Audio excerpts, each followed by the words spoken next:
Paying good wages to the people that are working with you, your fellow employees, that's not altruism. That's good business. To hire good people and provide good jobs and good careers and pay good wages. It is good business. We are the low-cost provider of merchandise. And if we're paying the highest wages in the retail industry, and if we're profitable, we must be getting better productivity. The logic of that is pretty good. And then also, our employees are so enthusiastic about the business that they're helping us come up with new ideas on a continual basis on how we can be more efficient, because they understand that that's what we're all about.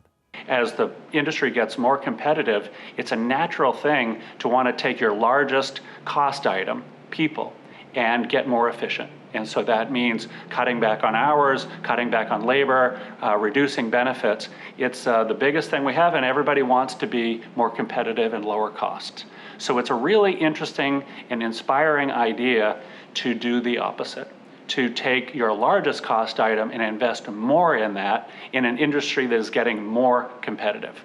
And that's the thing that I found really perplexing and really intriguing about the Good Jobs strategy, that you could pay more and have not only a good, something good for people, but a winning strategy for your company. We have begun a next kind of evolution, a 3 or 4 year program to take a company that has operated the same business model for more than 2 decades and blow that up, become a company that operates multiple business models. From all the research I can do, that kind of business model evolution is inherently challenging, but we have a great deal of confidence in our ability to do it. And I believe we have that confidence only because of what has been accomplished during the last 3 years of our Good Job strategy evolution. We now have the kind of organization that can tackle this kind of strategic evolution and tackle it with confidence. For me, it has allowed my values to really be connected to how we do business, and to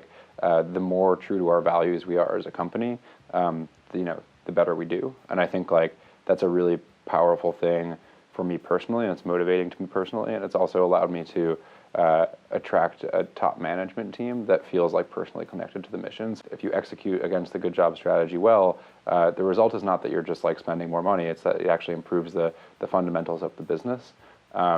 And I think that's really important for people to internalize. Tom Perez, when he was Secretary of Labor, worked with us on our stock option program, and he called it an example of enlightened self-interest. And I think that's very much the case.